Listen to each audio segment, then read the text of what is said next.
The idea contained in this book has changed everything for me.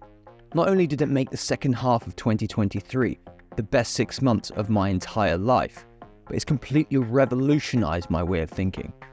I can't help but think that only if this was a real book, and only if I had read it 10 years ago when I started my self-improvement journey, that I could have saved myself from a lot of time and a lot of energy wasted.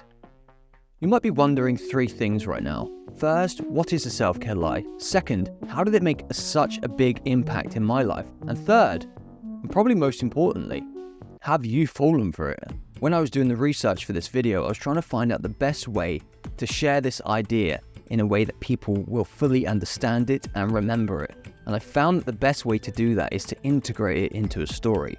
So that's what I'm going to do. I'm going to tell you a story. So put your headphones in, get rid of distractions, maybe do some housework, something productive that gives you a bit of a dopamine hit, so you can really allow yourself to follow along with this story with me.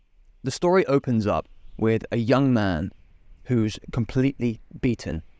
He's on the side of a mountain. This is in the eastern Himalayas. And he's lying on his back and he can't feel his legs. He can't move.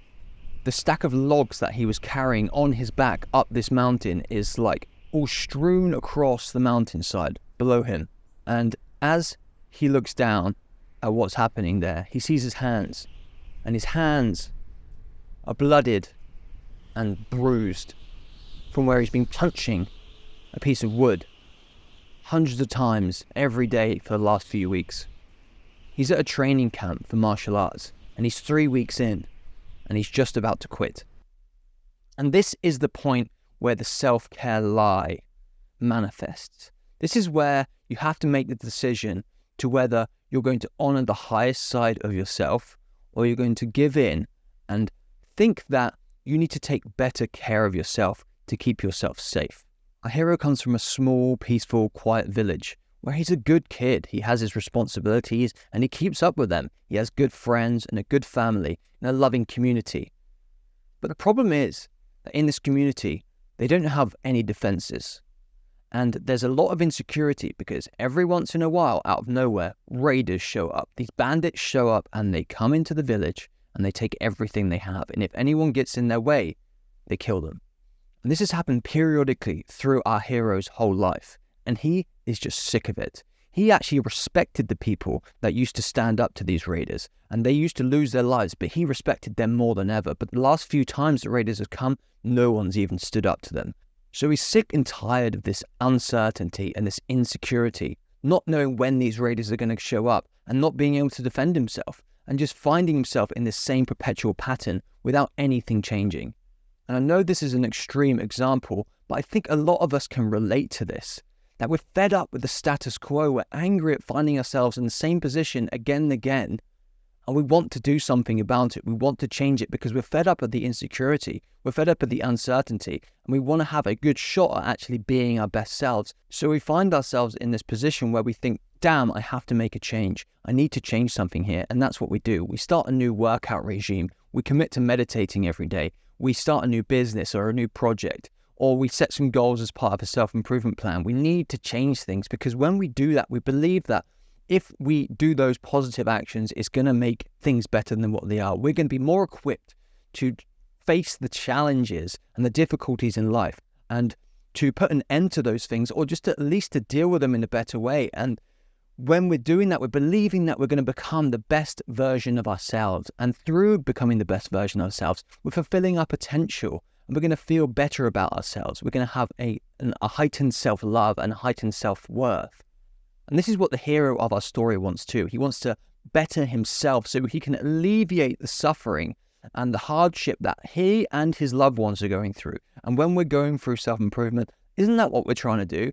We're trying to make ourselves better so we're better equipped to deal with the hardships of life, so we can have a better time, so we can live in abundance, so we can come out of insecurity and lack, so we can fill ourselves up and have a full life, so we can enjoy life. And when we're in this position, we know we're not being our best, and we have potentially a sense of shame or guilt around us not being our best and not actually performing in the best way. And we realize that we need to do something else. We're not taking full care of our potential.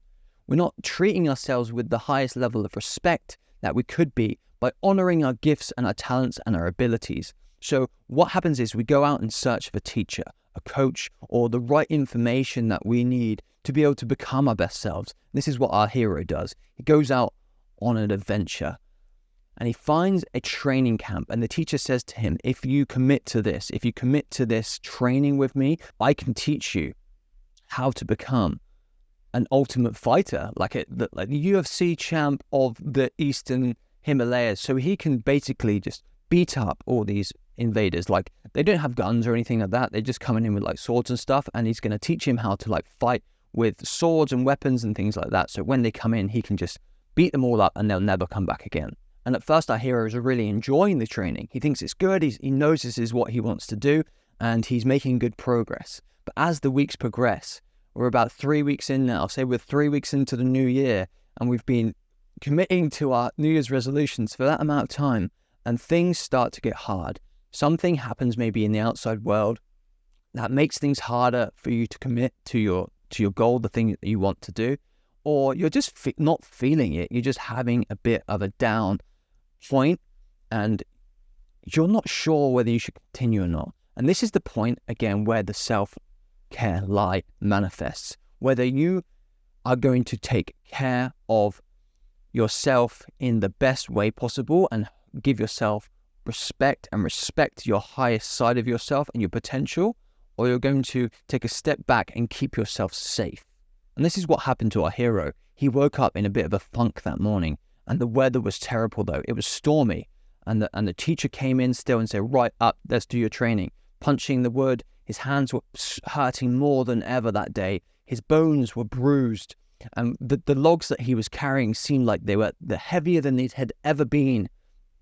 And as he was climbing up the mountain that day, the storm that was brewing and the wind that was coming was so strong, and it seemed like on the very day that he wasn't feeling very good, there were circumstances that were showing up even in the outside world that were making it harder for him to proceed. And this is where the self-care lie shows up in a way of thinking, in a way of feeling, in a way of acting. Whether we are going to honor the best and highest side of ourselves, or we're going to step back into keeping ourselves safe and taking better care of ourselves. Maybe you've experienced this where you're making good progress on something, maybe for a few weeks, and then you have a bit of a down day, and you have these thought patterns come up in your mind, like, maybe this isn't right for me. I can't do this. I'm not good enough. Maybe it'd be better if I just stayed the way I was. And you have these feelings that say to you, this is unsafe.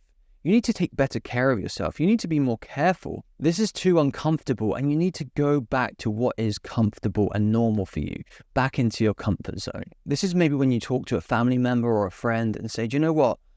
I'm not sure if I can do this. I know this is a dream of mine that I've been talking about and thinking about for so long. It's so much harder than I thought it was going to be. I'm not sure if I can do it. And the typical response would be, it's okay, like, you don't need to be so hard on yourself. Just be kind to yourself. Listen to your body and just do what feels right to you. So this is where you can buy into or fall for the self-care lie. How many times have you thought that taking proper care of yourself is doing those things, just being kind to yourself, or just listening to your body and doing what feels right to you? I can't tell you how many times I've done this my whole life pretty much until I actually got this idea and understood it and embodied it in my action, in my way of thinking. And sometimes it just happens so unconsciously, so automatically, where we just decide to take the action that is more comfortable, that keeps us safe and keeps us feeling okay with who we are, and we don't have to change who we are. And this is what's happening, you see. We're going through the shift of identity, where you're no longer acting as the same person as you perceive yourself to be. And that's the moment where the shift can take place, where you decide to take a risk, the risk to believe more in yourself than in the circumstances and the situations around you. When you can do that, where you can take care of that inner passion and that inner fire that is pushing you forward, that is compelling you forward to do these things. When you believe more in that than in the conditions and circumstances around you and the limiting self-beliefs that you have, that's when your identity can shift. You're leaving your comfort zone. And at a certain point, when you're leaving your comfort zone, doubt, worry, insecurity start coming in, saying, I can't do this. This isn't safe. I need to be comfortable. And if you keep on going, you can expand your comfort zone. You can grow your sense of awareness and shift your identity. But if you buy into the lie that you need to take better care of yourself and be kind to yourself and listen to your feelings, you're going to fall right back into that comfort zone. And things aren't going to change. And it will be next year by the time you conjure up enough courage and enough spirit to actually commit to doing this and starting this again. And I did this again and again and again until I got this. This is the way to take proper care of myself. Understand this. When doubt, when worry, when fear shows up, it's not a sign of what you are capable of doing. It's only a sign of who you are conditioned to be and believe you are right now. I'll say that again. When doubt, worry, and fear shows up, don't take it as a sign that you don't have the ability or the capacity to do the thing. Take it as a sign that you are leaving your comfort zone only. And that is a sign of old conditioning in your mind, your old paradigm, your old self-image, your self-concept, your identity of who you thought you were, who you see yourself to be. And by continuing and not putting your faith in your own mind, putting your faith in a system, in a way of thinking, in a teacher, say, like our hero is, he's putting his faith in the teacher, then you allow yourself to shift and become the person you've always dreamt on becoming. See, what happens when you allow yourself to do this, when you step back into your comfort zone, it feels like the right decision for a while because you feel safe again, you feel comfortable, but it can take some time for you to realize that, oh, I made the decision to change because I didn't like the circumstance I was in. And this is what our hero does. So our hero goes back to the village, goes back into his normal routine and his new normal responsibilities around the village, and all his family and friends say, hey, it's okay, don't beat yourself up. Like, we're all here for you, we love you the way you are, you're a good person, you don't need to change. When he's going about his day-to-day duties, there's a part of him deep down that knows that he is not being his best, that he let himself down, that he didn't commit to the things that he knows are best for him and best for the people around him. And he realizes that treating himself kindly, with care, self-care in the present right now, keeping himself safe, is actually going to harm him further down the road. When those bandits come back and he can't defend himself again, he's going to regret not committing to his decision. Whatever it is that we're doing in life, maybe we want to meditate to reduce stress or anxiety because we've had anxiety attacks and we don't want to get to that point again where it's breaking point. We think, wow, I really need to change. Maybe it's something to do with business or a new job because we found ourselves in a financial insecure situation, maybe again and again, and we don't want to feel that insecurity again. Maybe it's in a relationship and we need to make a change because we keep ending up in the same toxic relationship. Whatever it is, there's this cycle of things and circumstances that are happening that we want to change, and that's why we committed to it. So our hero lands and he realizes that taking care of himself is not about taking care of himself in his feelings and his comfortability in the moment. It's about realizing that he needs to commit to the decisions he's made, and that is taking care of himself in the best way he possibly can. We all know this is the case, that you have to stay committed to your purpose, to the thing that you've decided to do. And when we hear it in this story, in a movie or a book, we know that they have to stay committed. They have to keep pursuing their goal to be able to become victorious. But when it's in our own lives, we forget that that's the case because we're so caught up in our emotions. We're so caught up in feeling comfortable and trying to keep ourselves safe. So he decides to go back and finish his training. So he goes back and commits to his training. And after a few weeks, the same thing happens again. He has a bad day. He wakes up in a funk. There's circumstances around him that's distracting him from what he wants to do. It's taking his energy away from the thing that he knows is important. And this is such a crucial time because we have to remember what happened to us last time. When we're in this moment, when we're about to give it up and think, it would be better if I just stayed the way I was. It'd be more comfortable, I'd be safer if I stayed the way I was. We need to remember that last time it didn't get better. We felt safe for that period, but we need to take a risk, to bet on ourselves and believe in ourselves. And once we do that for long enough, that's when the shift occurs. And luckily, our hero remembers it this time and he says, no, I know it's hard, but I'm going to take better care of myself and honor the highest side of myself and honor and respect myself because I know I'm worthy of committing to this purpose.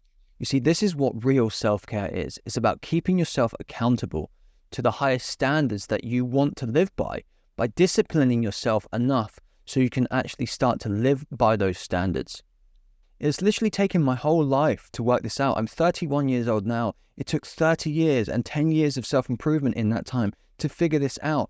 That self-care and taking care of myself is not about listening to my feelings and being kind to myself. It's about disciplining myself because that is the ultimate kindness for myself. If someone's a child, a 2-year-old child, all they are is emotion. They want everything. They want to do all these things. Being a good parent is not just about being endlessly kind and giving in to all the emotional needs of the child. Being a good parent is about guiding the child in the best way forward that's healthiest and best for them. And sometimes that's going to be uncomfortable for the child, but it's going to help them to grow. And sometimes we have to parent ourselves through these situations. That's what I've learned to do. And since I've done that, I've been able to be much more present because I'm not constantly thinking that I'm not being my best, but there's a voice within us saying that this isn't your best. There's more to you right now than what you are. We can silence that voice and not listen to it. And the more we do that, the quieter it will get. When you start listening to that voice, your conscience, and you start taking heed on what you're saying, when you're not treating yourself in the best way, it says to you, you're not honoring the highest side of yourself. You're not respecting yourself in the best way that you could be. And since I've started doing this, in halfway through 2023, I allowed myself to embrace the responsibilities and take so much meaning and happiness in them and be able to actually stay disciplined and stick to the goals that I want to do, even when in the face of uncertainty and not feeling like it, I've been able to actually stay disciplined to the goals that I've wanted to do. Like I've been able to eat much healthier. I've been able to exercise more regularly. I've been able to work in a much more efficient way. I haven't felt distracted. I've been able to stay focused for longer and feel more love for my loved ones. Know that I'm being my best self. And it's something that has never happened. Even in 10 years of self-improvement, I've never been able to actually feel like I am being authentic because I was always distracted by my emotions and my sense of comfortability and trying to quell those feelings and think, I need to keep myself safe. I need to listen to my feelings. And if I feel like this isn't right or that isn't right, I'm not doing those things anymore. I'm doing the things that I know to be good to me. And even in the face of some really uncertain times that I've been experiencing the last few months in my business and in my personal life, I've been able to be much more calm and confident in those situations than I ever have been in my whole entire life. We think that freedom is being able to follow and pursue whatever we feel like in each moment. Like if I feel like doing this and I'm going to do that and I have the freedom to do it. But that's not freedom. That's slavery. Through realizing taking proper care of yourself is doing the actions that you know to be good for you, even if you feel like it or not. That's true freedom because I'm not a slave to my emotions anymore. I'm choosing to do the things that I know are good to me. This time when our hero gets to this point, this crossroads in the road where he can take the high road of taking genuine care of himself to actually honoring the highest side of himself or falling for the self-care lie and taking the low road and falling back into how he was before, his comfort zone, and taking better care of himself and listening to his emotions, listening to his body and being kind to himself. He meets the devil at the crossroads and the devil says to him, look man, you're trying too hard. You don't need to beat yourself up. You don't need to be so hard on yourself. Just take the easy road. But he decides, no, this time, I need to honor that side of myself because I know that things will get better if I continue and stick to the path, the way that is true. Through doing that and through sticking to his commitment, the hero finishes his training. He gets through that hard period and he comes out victorious. And at the end of his training, he's embracing it, he's loving it, he's feeling stronger, happier, more purposeful than he ever has in his entire life. And the next time the raiders come back to the village, he is ready. And when they come, they're used to just walking into these villages and not anyone being able to defend themselves. So they are not ready for him, who has mastered this challenge, who's become the person that he knew he had the potential to become. And he can overcome the challenge that now lies before him. And so him or his family and the people around him never have to deal with that hardship again. And that's what this is about. It's about actually improving our lives for us and our community. And when we stick to our goals, things that we actually set out to do, because we know that those things are going to help some situation or some aspect of our life, when we actually stick to those things, that aspect of our lives will actually get better, and we improve the community for us and everyone else around us. He defends the entire village single-handedly and defeats the raiders. He actually captures them all and then makes them show him where they've been hiding all their stolen goods. And he comes back with more abundance than the village has ever experienced up until that moment. And now he has the respect of everyone in the village, and they all look up to him as a hero. Even more important than that, he's learned to truly respect himself and what true self-care is. A lesson that he can pass on to others in the village, a lesson that he can pass on to his children and their children, and it's going to affect all generations to come. That when you step out and bet on yourself and stay consistent, that's when a shift can really occur. So a quick recap of our 3 questions. Firstly, what is the self-care lie? It's simply that always being kind to yourself, listening to your emotions, listening to your body, and doing what feels right to you is not self-care at all. Often our feelings tell us to do things that aren't good for us whatsoever. And we need to put our confidence in a set of values, in a set of principles, or a vision or goals for ourselves, or into a teacher. That's going to guide us to a better self.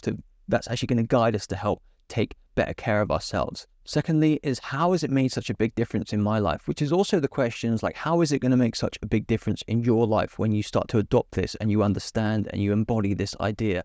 Is that you're going to be finally able to actually stick to the things that you want to do, because you know that doing those things is how you take the best care of yourself. It's how you honor the highest side of yourself. And you're going to feel a sense of respect for yourself that you've never felt before. And that's going to bring so much peace, so much presence. It's going to let go of those feelings of guilt and shame that are subtly there when you know you're not being your best. And the third question was, have you fallen for it? And I think, to be honest, we've all fallen for this in our lives, because we are hardwired to try and keep ourselves safe, to try and look out for danger, and try not to do things that are going to harm us in some way.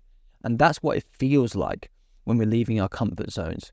But that's not the reality, because the reality is that when we leave our comfort zone, we can build a new identity for ourselves. We can become the person that we're destined to become. But it's not about beating ourselves up for these things, for not actually being able to stick to our goals, because we know that we're trying to keep ourselves safe. But we need to reframe what keeping ourselves safe and taking care of ourselves truly is. And now that you know this, you can remember it. Next time you're in one of those moments when you're about to buy into that lie that you need to take better care of yourself in a way of falling back into what is comfortable for you, you can remember this and think, no, that's not what self-care is. Self-care is committing to the things that I've decided to commit to and actually sticking with it until it comes to fruition. Before I end this video, I really want to tie this idea into the concept of having a healthy self-worth. And I'm going to upload a video on self-worth on my channel soon. So if you go to my channel, you can type in self-worth in the search there, or you can find it on my channel about a video about self-worth, about how being able to take good, proper care of yourself in the best way is so tied into having a healthy self-worth and feeling like you are worthy and deserving of that best care for yourself. Because when you do that, when you see yourself as worthy and deserving of your own best treatment, you will stop to treat yourself badly. You'll stop doing the things that you know are bad for you. So go to my channel, watch that full video on self-worth, because that video is the one that's going to back this one up even more and help you to stick to this and take the best care of yourself.